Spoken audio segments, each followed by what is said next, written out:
On today's episode of Gordie's Detroit Sports Catch Up, we're going to go ahead and take a look at the Detroit Lions manhandling of the Cleveland Browns to the tune of a 34-10 victory.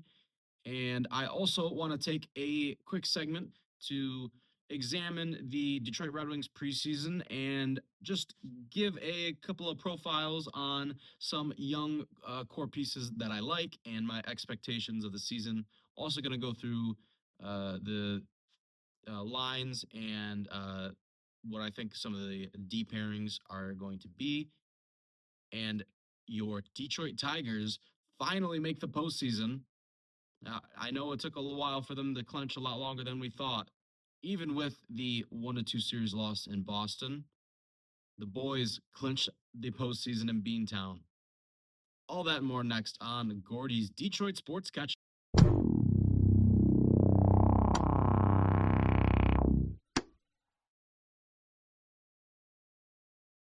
What up, though? What's going on? And welcome back to another episode of Gordie's Detroit Sports Catch Up. This is episode 12, a Tuesday edition. And, I'm really sorry I didn't get a upload in last week. We've been, starting to try some new things. I got a new little setup when it comes to the camera here. We got, making sure this microphone is good and working. Trying some new editing software is gonna try to, improve every, the quality of the videos that I'm making every single episode. Gonna, try to inject some humor with some memes, some funny clips. Anyways, without further ado, we got a lot to get into in this episode, and I really do want to keep this relatively precise and or concise, and make sure that you guys can listen to this and then go on with your day.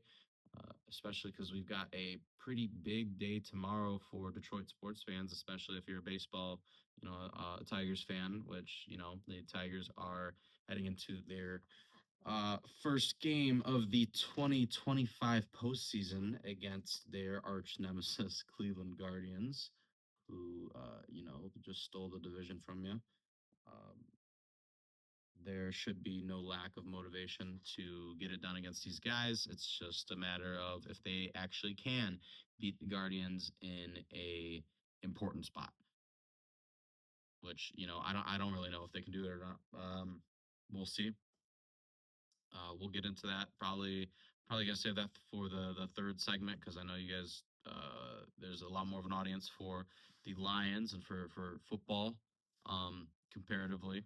And the Red Wing segment that I want to get into in a little bit, we'll keep that short and concise. There's really only a few guys that I really want to talk about, and I need to start talking about some of these other teams in general. I've only done really one other video about the Pistons. Haven't really talked about the Red Wings at all yet. So, I really am trying to keep a wide umbrella and make sure that I cover everything. So, anyways, without further ado, I really want to get into this Lions game. This was a really solid victory. It kind of brought me back to the memory that I had sitting on the same couch that I was yesterday, watching the same two teams in the same stadium at the same time slot with the same shitty refs and the same poopy dog shit announcers. We we spun back to the ghetto.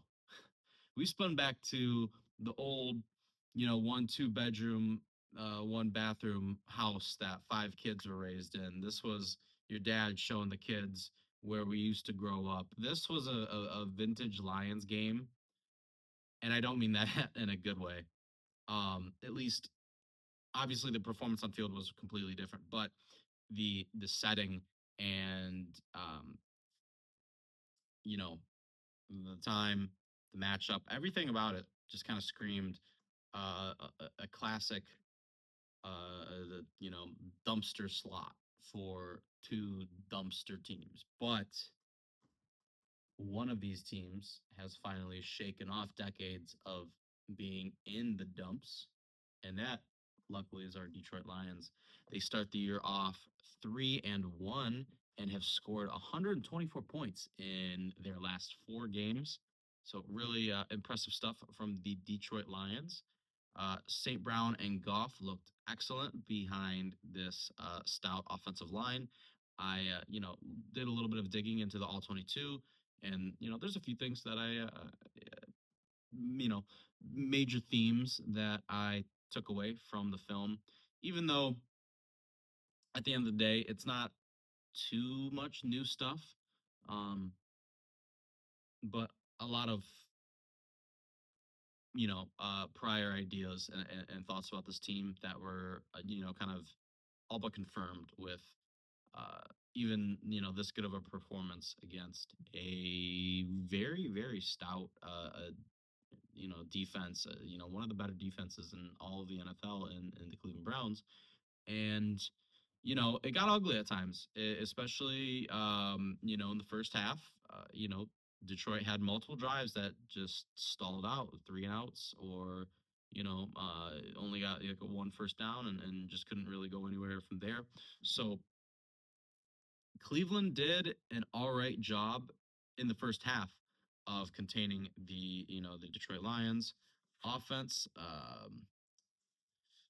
The first drive for Detroit resulted in the in a 3-and-out, and Cleveland puts together a very long scoring drive. And this is the fourth game in a row that the Detroit Lions have given up a opening drive touchdown, to the other team. I'm not too concerned about it because really the Lions have always kind of felt like a bend but don't break defense. Um, and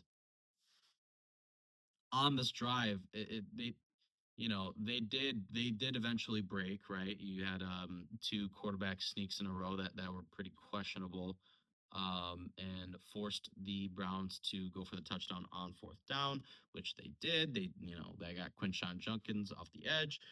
Speaking of what, we'll talk about him, but he had a pretty decent day for the Cleveland Browns in his NFL debut. And yeah, if I'm a Cleveland Browns fan, I can't believe I would say this, but I actually have something to be excited about on offense with Harold Fannin Jr. and with Quinshon Judkins. So, anyways, um, yeah, that first drive from the Browns, 8 minutes, 33 plays. They get Judkins his first professional touchdown, and Cleveland up 7-0. Let's see.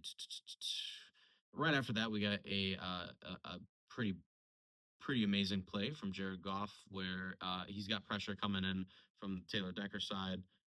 Miles Garrett is uh, coming towards him like something fierce, and he scrambles out of the pocket, uh, rolling to the right, gets the pass off to Amon Ra in a really tight window, or not tight window. He actually is pretty wide open, far downfield, but the ability to make that pass on the run with multiple defenders in his face is something that we aren't really used to seeing from Jared Goff, but we would love to see more more of that ability to move in the pocket. I actually thought that was one of the biggest uh, leaps in improvement that I've seen from you know any of these veteran guys.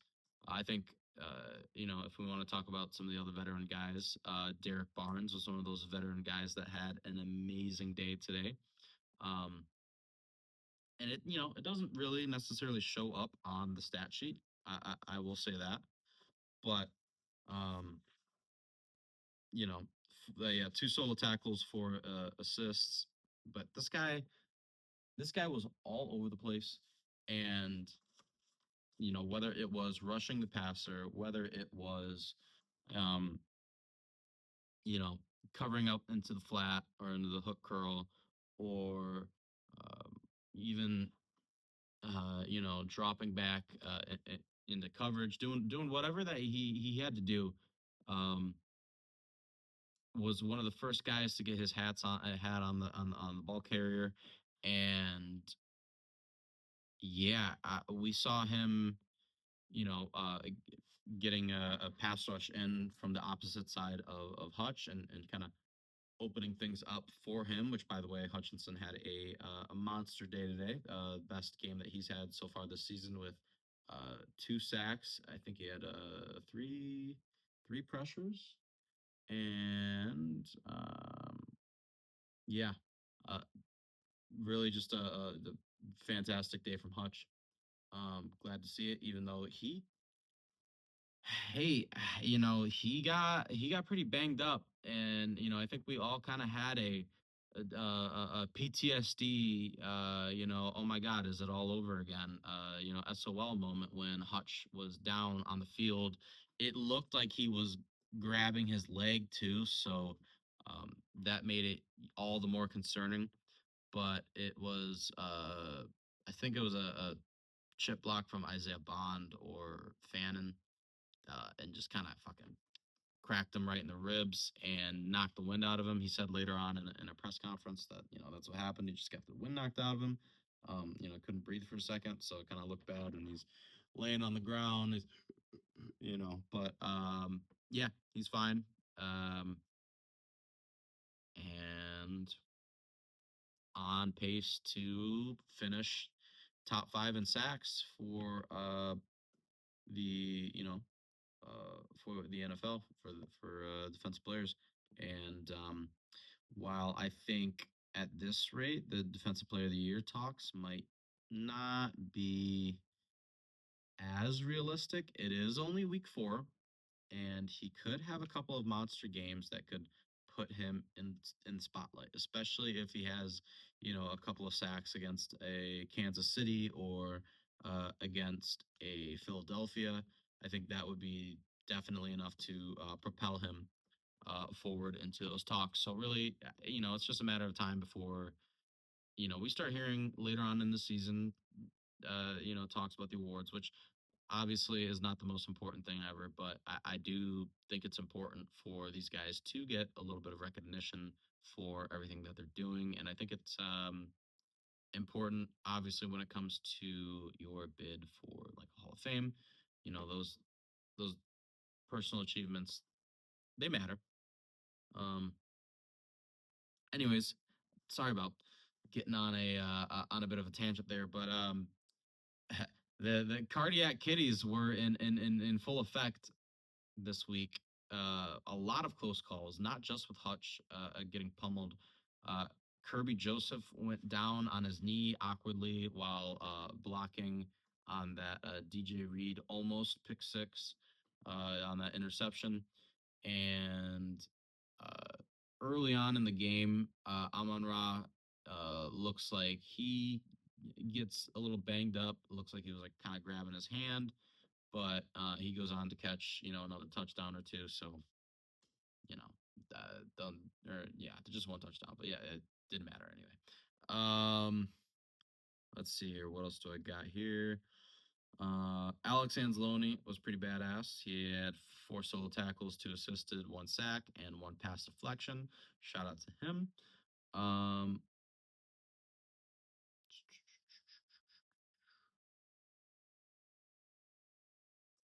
yeah, in totality, the Lions defense was definitely the most dominant unit on the football field. Um, Even though Cleveland did have a pretty anemic offense, we got a pretty funny Joe Flacco arm punt. Even though Goff did try to one up him and throw that thing down there, just blindfolded, chucking that thing down there to Denzel Ward. But um, always love to see a vintage arm punt from Joe Flacco, back like he never left. Let's see here. Yeah, Lions defense, 3 takeaways, 3 sacks, 2 from Hutch alone, 9 quarterback hits, and 10 pass deflections. So good news, bad news, right? Lions had a fantastic showing in this game, and their linebacker core and defensive line is looking fantastic. Obviously, like I said, Hutch with 2 sacks, Tyleek Williams and DJ Reader looked fantastic, and Al Muhammad had a quiet game, but still, he was doing his thing on the other side. Guys like him and Pat O'Connor, and like I said, Derek Barnes, who was, stepping in to rush the passer on the other edge. All these guys, they pitched in, did a good job. Um, what I am not looking forward to, however, is next game where we play Joe Burrow and T. Higgins with likely both of our starting cornerbacks out. Uh, Terrion Arnold gets hurt in this game. He is the one I'm not quite as worried about, right? A little bit younger, but also I don't think it was quite as severe of an injury. Obviously, DJ Reader, that looked pretty rough. Um, you know, uh, it sucks for him too because he had a great interception and or did he have two? No, he had the really solid interception and yeah for him to go out um like before we even really got to know how he would fit on this team is very disappointing. I'm really hoping it's not a Carlton Davis situation where we see a little bit of him, just some small flashes, but then he's gone.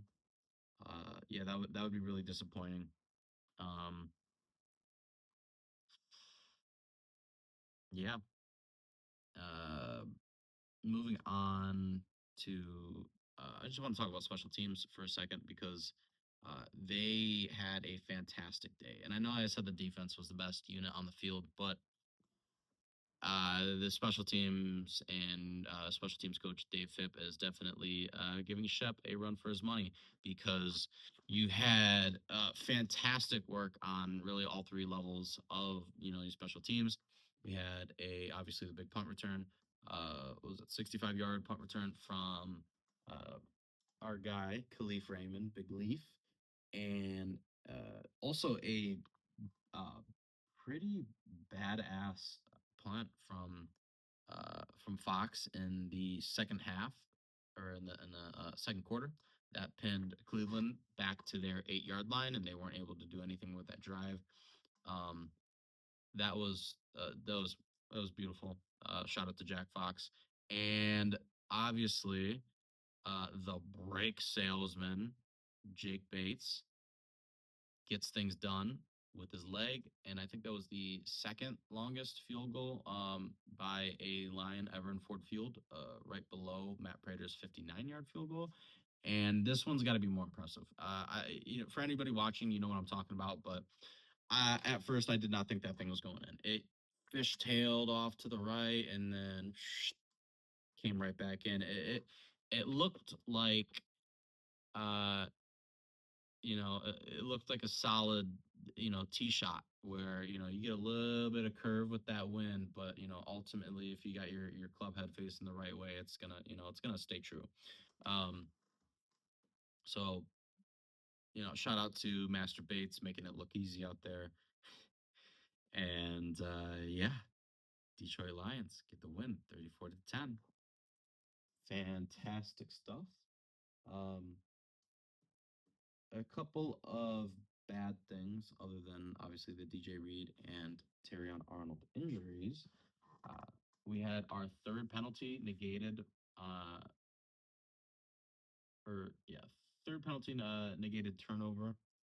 Um, Kind of tough when it's seemingly the same guy on these plays making the penalty, but at the same time, it's like okay, Brian Branch is probably the best guy that we have on this defense. So how much smack can you really talk if we're being honest?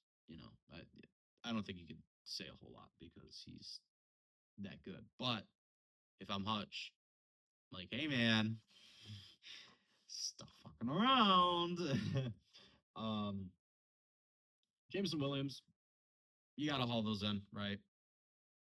8 targets, 2 drops. One of them was a tricky one, but you got your hands on it. You probably should still come down with it. The other one, no excuse. You got to make those catches. Uh, he knows that. We all know that.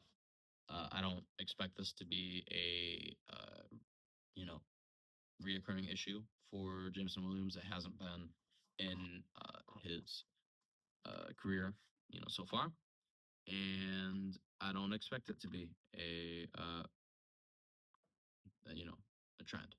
Anyways,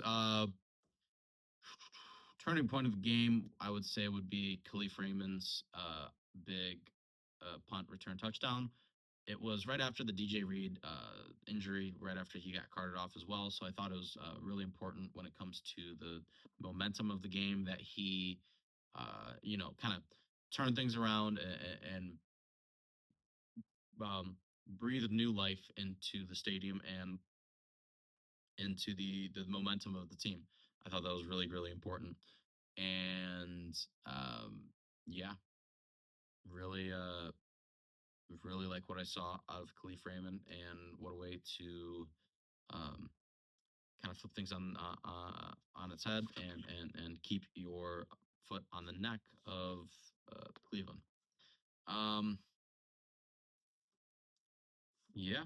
Other than that, I think that's all I have for your Detroit Lions segment. Um, Obviously, next week we got the Cincinnati Bengals. I'm not expecting a whole lot from that game, if I'm being completely honest. Um, I think, I don't think that we're going to necessarily play down to their level. I do think it'll be a closer game than Lions fans want to admit, just because of the nature of the mismatch with our corners versus their receivers. I think if okay. So I did just watch Denver versus Cincinnati, right? And Cincinnati's run defense was fucking atrocious, brutal, disgusting. Uh, there's no reason that J.K. Dobbins should look like a prime Emmett Smith, just skipping through the AB gap and making his way 7 yards down the field, play after play after play after play. So I'm sitting there watching this game, sweating out my fantasy because I had almost a 20 point lead on on my opponent, and then homeboy had uh, who did he have? He had Jamar Chase and the Denver Broncos defense. So a couple of those sacks, I was getting nervous. I ended up winning by like 3 points. So shout out to Mark, 0-4 now. Fucking nice dude. Um, yeah, we ball when we are going to continue to ball against the Cincinnati Bengals with no Joe Burrow. Even if they had Joe Burrow, like I've watched Joe Burrow play at Ford Field before, and the last time he did, he diced us up. But um, you know, even him, it wouldn't be enough to get things done against this very very well-rounded Detroit Lions roster. Anyways, guys, that's all I got for this segment. In the next segment, we're gonna go ahead and take a quick little sneak peek preview at the Detroit Red Wings youth core and some guys that are making a big impact in their preseason. All that and more next on Gordie's Detroit Sports Catch Up. Welcome back, everybody, to segment 2 of Gordie's Detroit Sports Catch Up. In this segment, we're going to go ahead and just take a little bit of a look at what the Red Wings and Steve Yzerman have cooking in the preseason. So far, the Detroit Red Wings are 2-3 in 5 games of the preseason. They got a win against Bedard and the Chicago Blackhawks. Cam Talbot gives up 2 goals, but the Wings still win their first game against Buffalo, 5-2. Then they lose to the Pittsburgh Penguins 3-2. They go back to Buffalo, lose to Sabres 2-5. Tage Thompson with 3 points in that one. Kosa had a tough game. And Dominic Shine with the lone goal in yesterday's ugly loss to Pittsburgh. Not too much to take away from the preseason so far. The one thing that a lot of people are talking about, which I have to acknowledge, Emmett Finney, 20-year-old Red Wings prospect, has been making a name for himself, uh, earning a lot of praise for his playmaking and his finishing. In the opener versus Chicago, he assisted on Carter Mazur's power play goal with a slick between the legs pass and scored the game winner on a rebound in the third period, adding us an assist in another game for 1 goal and 2 assists overall. His face-off work and chemistry with top lines like Dylan Larkin and Lucas Raymond have boosted his stock a lot, positioning him as a potential opening night contributor. Maybe, possibly. Don't kill me on that take. I'd love to see it. You know how much I love, the when pro teams aren't afraid to inject youth into their lineups. But this guy is a seventh round pick. He was drafted last season. I mean, I know he's at this point played very, very well, and it's kind of undeniable. But I definitely think that this is a guy that needs to cook in the AHL for a year, which is fine. He's, he's a great player, but I, it's too early to throw a guy like that to the wolves, in my opinion. You know, I, will he be on this team opening night? Maybe. Will it be on the first line? Probably not. Uh, you know, I don't know if we're gonna get a JVR back by then. So, something like even like a burger on, might make sense. Um, for what I've got, according to Puckpedia, excuse me, we got Larkin centering the first line with Raymond on his right and Elmer Soderblom taking that left wing spot on the first line. I think that's pretty interesting, and I think that's a little bit more realistic than um, uh, who was it? Puckwatch or there was another hockey website that was already inserting our guy Finney into that starting first left wing spot, and that's just a little bit too hasty, too quick. That second line is is cemented, is going to be one of the better second lines in I think all of the NHL. And when it comes to just being a pure scoring threat, um, and I think that's going to be one of our most effective lines, if not the most effective line for your Detroit Red Wings. Third line, we got Comfort, Appleton. I'm curious to see what a Appleton can bring with two guys that are already pretty, you know, pretty well established within this, organization. Uh, JT Comfort has been playing quite a bit in the preseason. Um, you know, no points really. 37.5%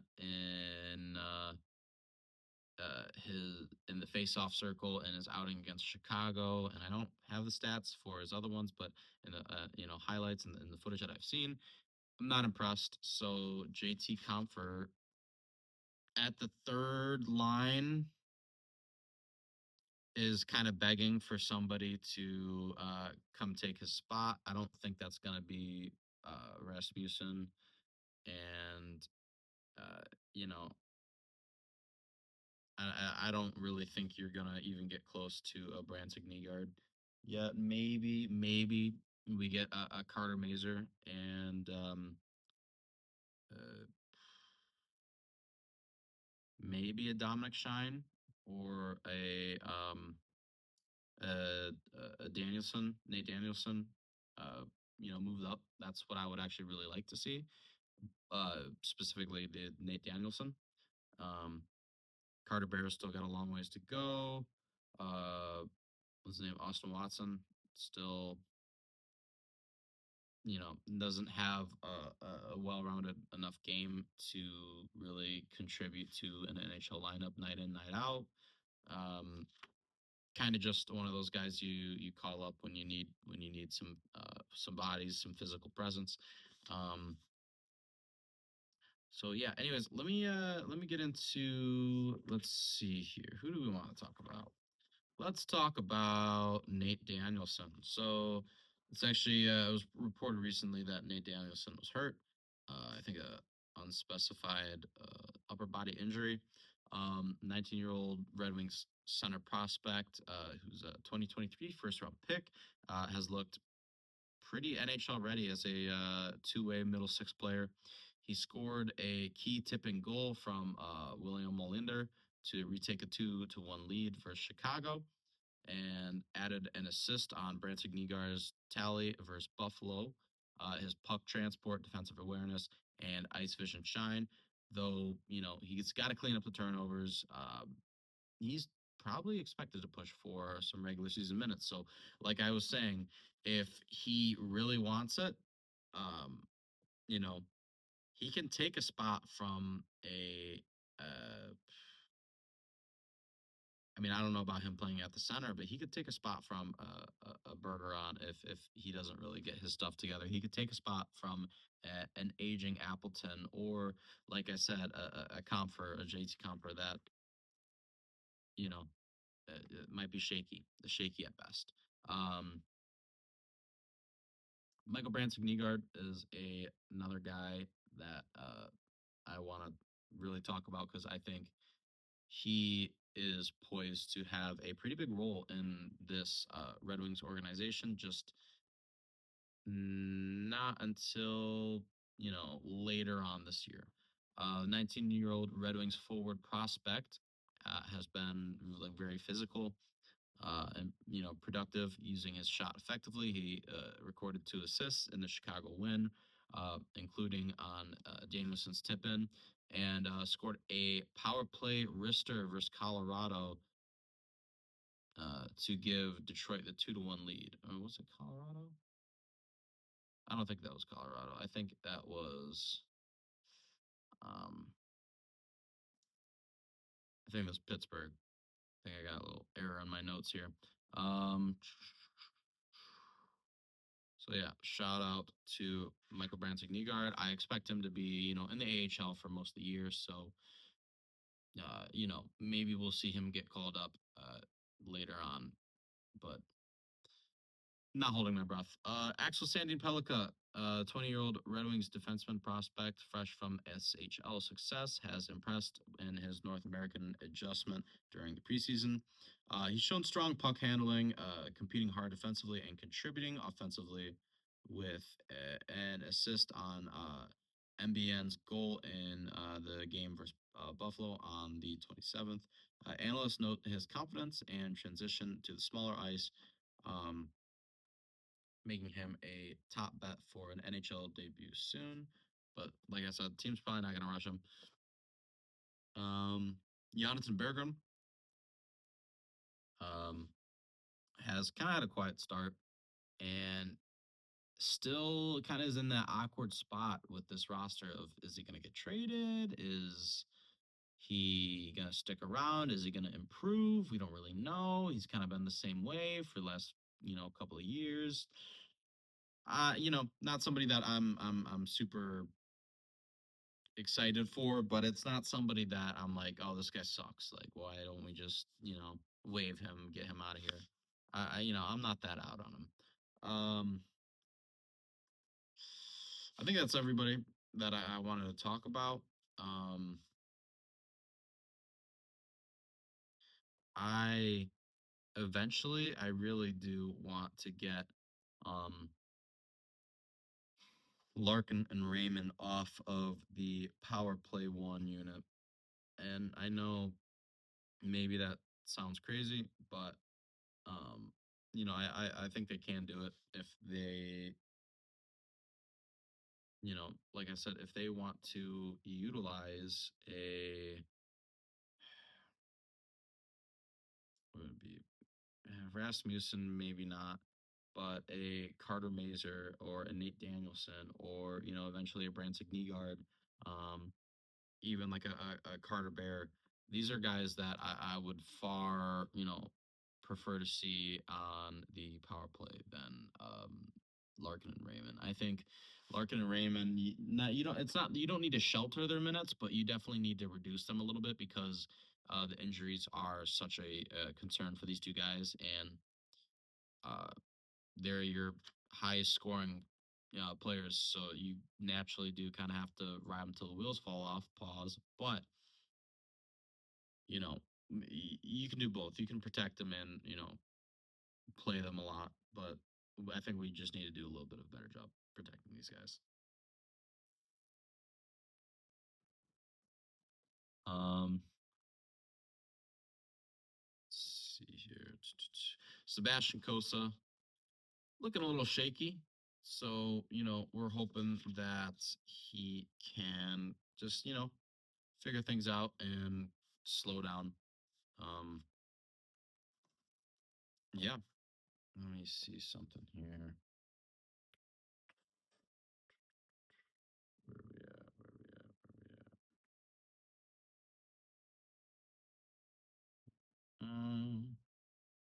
All right. And yeah, the Red Wings season starts October 9th versus the Montreal Canadiens.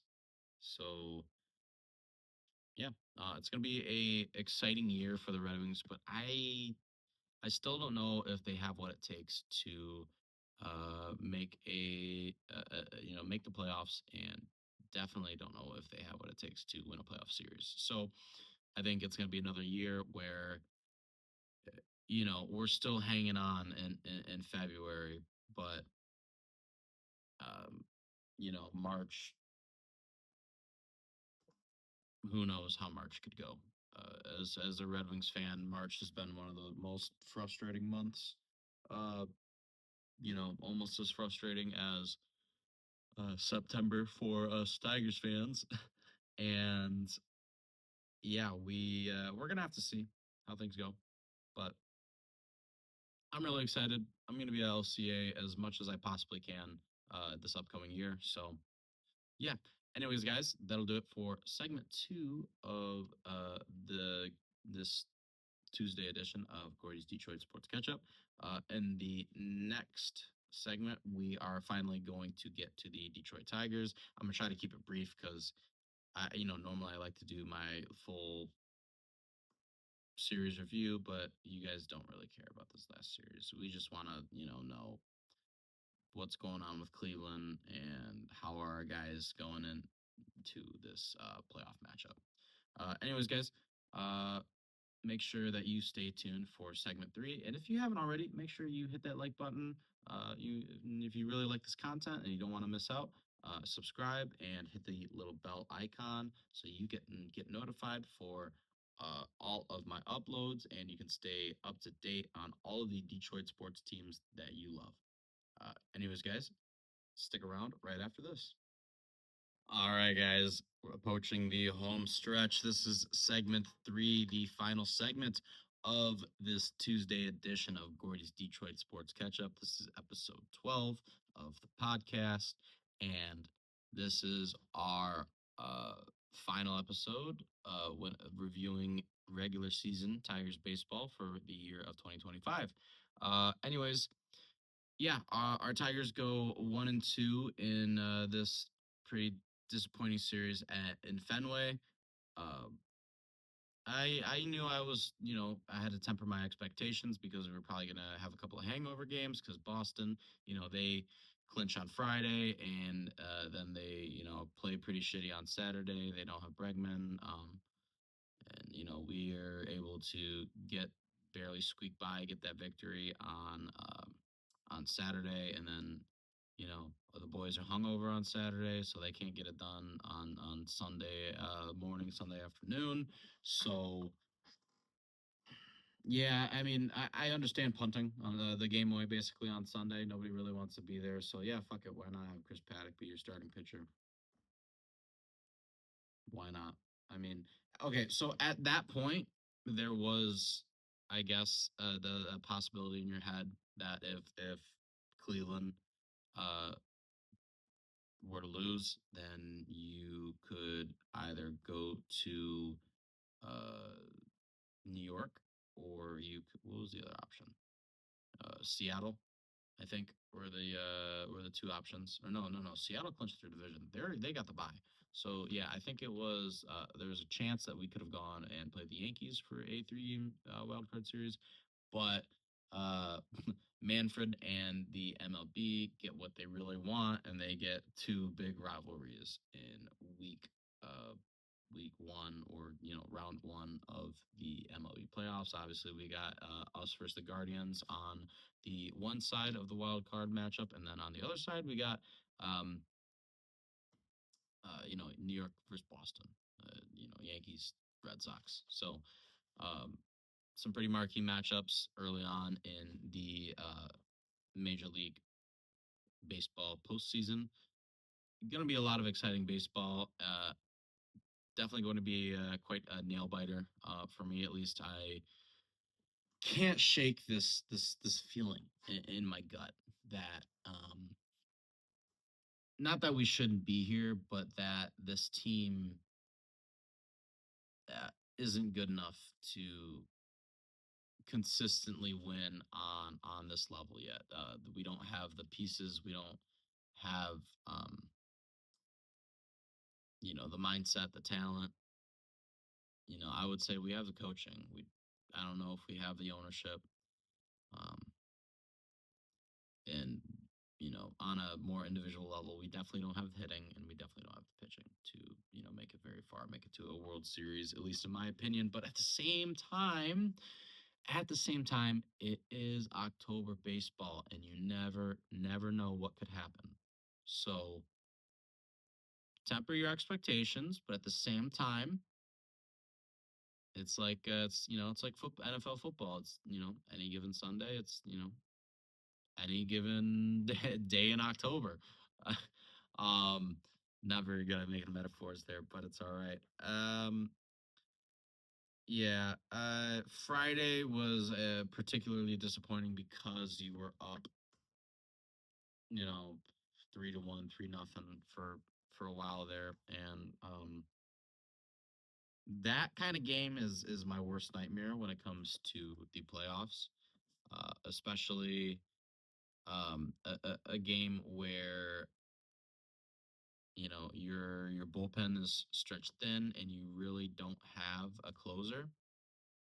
So you bring in Tommy Kahnle, who has one pitch in the ninth inning, and surprise, surprise, um,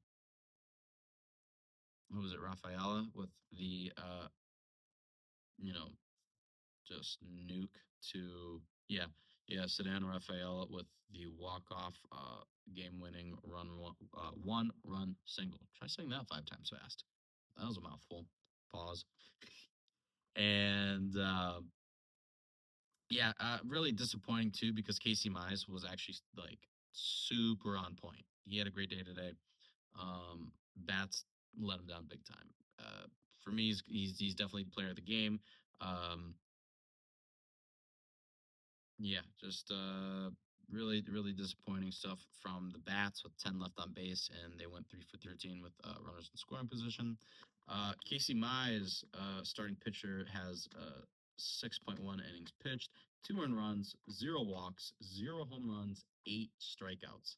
Only bad play from Casey was the ground rule given up to Bregman.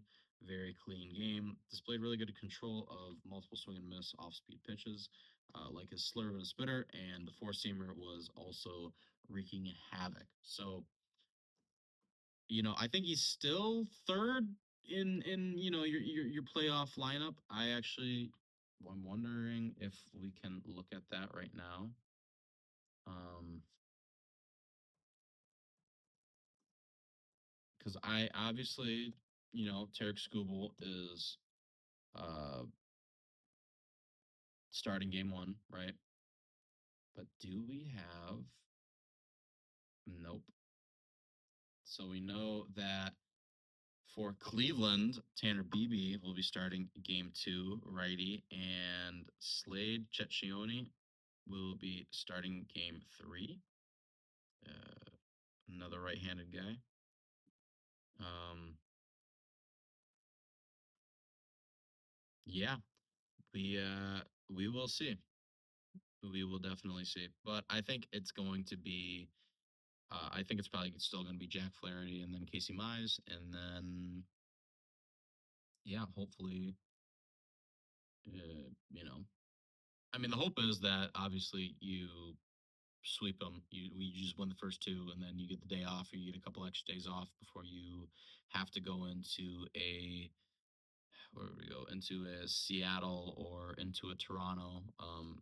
A series like that could be pretty rough for you, especially with uh, how you've fared against those teams, specifically after the All Star break. But um,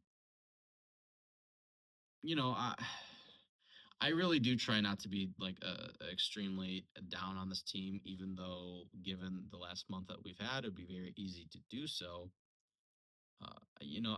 I've seen this team good. I've seen this team very good, and I know that they have it in them. It's really just whether they want to show up. Um, Cleveland's gonna be a tall order, man. It's definitely going to be a tall order. Let's see here. What do we got?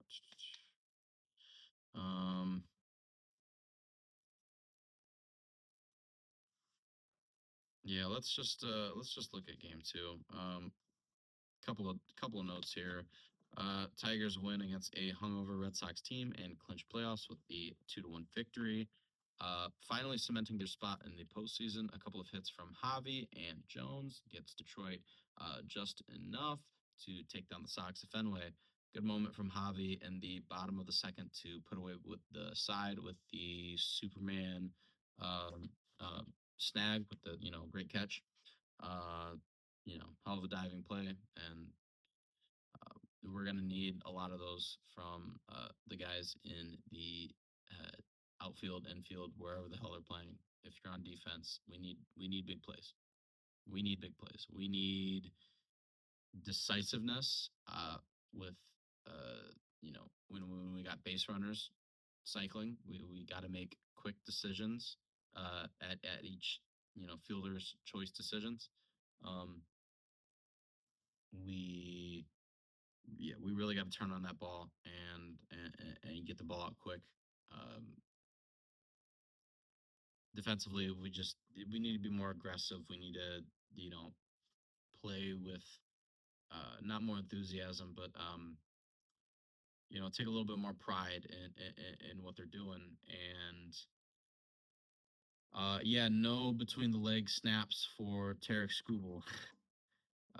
You know, if you really wanna be a long snapper, go ahead. But the money, I'm telling you, is not going to be as good, so I wouldn't recommend it.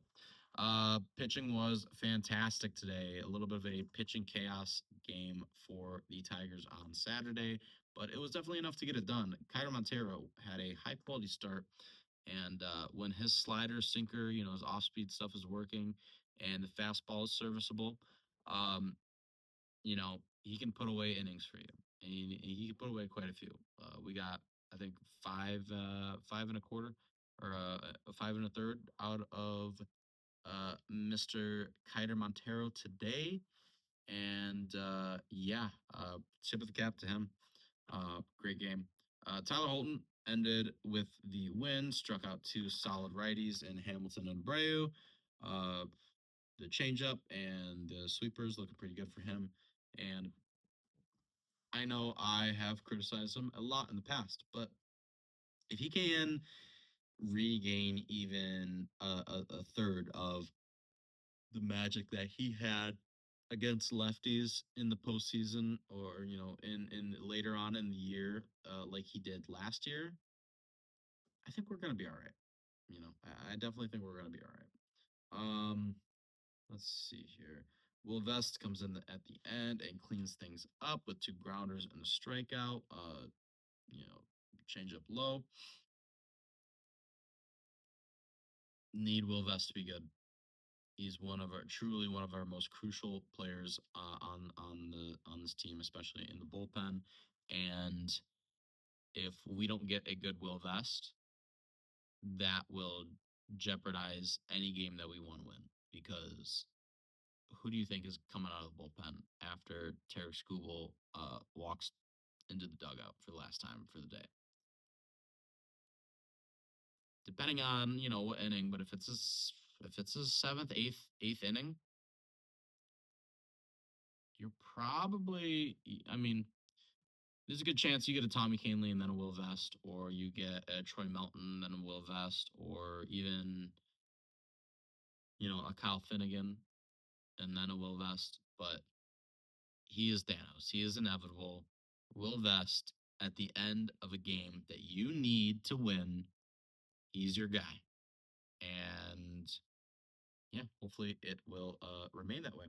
Um, Riley Green got his 200th strikeout of the year, being the 17th player ever to do so in the MLB. So that's another tip of the cap moment. Impressive, but almost not. That I don't mean to be so facetious about it, obviously. Like, I know that's kind of his playing style. I know that he's swinging for the fences, the big slugger, but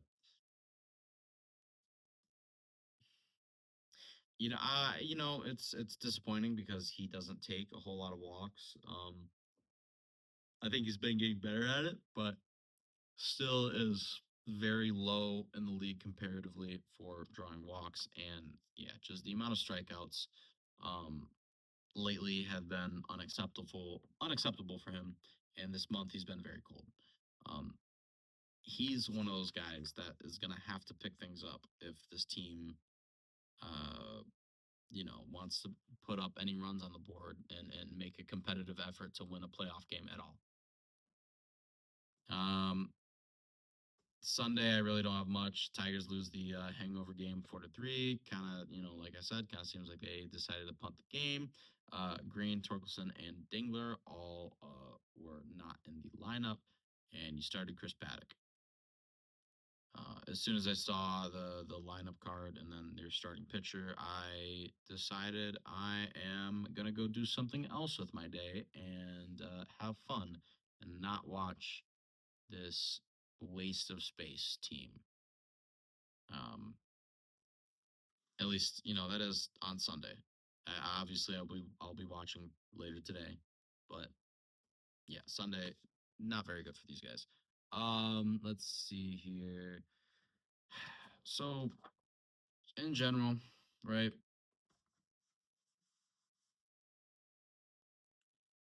Champagne and beer sales were were definitely up in Boston this weekend as both teams clinched their playoff spot in Beantown. The Red Sox walk-off winner in Friday night or on Friday night sealed their bid to October baseball, and the Tigers clinched playoffs against the hungover Sox on Saturday afternoon.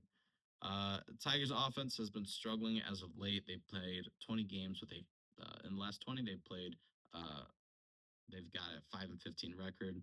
They've had 677 at bats, scoring 85 runs and recording 154 hits, including 30 doubles, 4 triples, and 20 homers. They drove in 77 runs, drew 66 walks, and struck out 197 times with 2 stolen bases and 1 caught stealing. Their team batting average was only 227 with an on base percentage of 299 and a slugging percentage of 372. All that with an OPS of 671. Um, rough, really rough. You end the year at 87-5, second in the AL Central. First back-to-back postseason appearances since the 2013-2014 season. So shout out. Um, yeah, but you gave up a 15 and a half lead in the division. So kind of also not shout out. This team will not go very far if Riley Green, Kerry Carpenter, Spencer Torkelson keep hitting at the rate that they are currently. Um, I think Colt Keith is also part of that core. Same thing with like a Dylan Dingler. Even though Dylan Dingler provides so much, defensively, it seems like this guy averages a pick off a game. So, um, Dingler has a little bit more of a leash than these other guys, but I still I need to see more. This is the heart of your lineup. These are your big hitters. These are your guys that pitchers are supposed to be afraid of, and uh, opposing teams are supposed to be adjusting their game plans around. So yeah, if I expect more from your best players, I think that's reasonable. Um, Zach McKinstry and Jemai Jones are just some guys that are going to have to continue to get things done on the base paths. And, if we could see a little glimpse, I know I'm asking for a lot here, but I'm not expecting all of these parlays, all these legs of this parlay to hit. I just need like two or three, you know what I mean? But if McKinstry can, catch a little bit of that lightning in a bottle and rekindle a little bit of that hitting ability that we saw out of him earlier on in the year. That'd be huge. If we could either get that from him or from Javi, I could never expect both of them to do good in the postseason, even though they technically both made the All Star team. Um, Consistency from those two guys is not something that I am going to expect. But from one of them, I don't think I'm asking for too much here. Yeah, Parker Meadows, Javi Baez are more of your defensive specialists, but these guys also gotta do something on the plate. You gotta pick it up.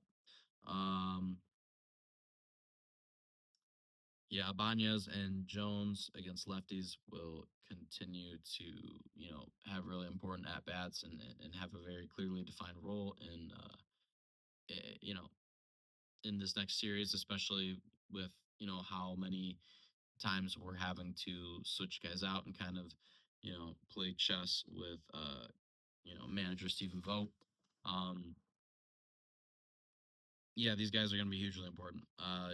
You've relied significantly on depth scoring for a lot of the season, and I don't expect that to change. You need your Jayhem, you need your Ibanez, yeah, you need these guys to pull through. Pitching is shallow, but I think some of these guys, like I said, are kind of picking things up at the right time. Will Vest looking good. Um, recently because he's been strictly back in his role that he's supposed to be as a closer in the ninth inning. You look at his ERA. I think we looked at this in the last episode, but his ERA, you compare it.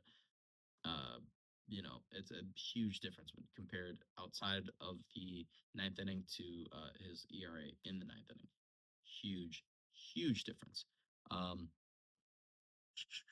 let's see here.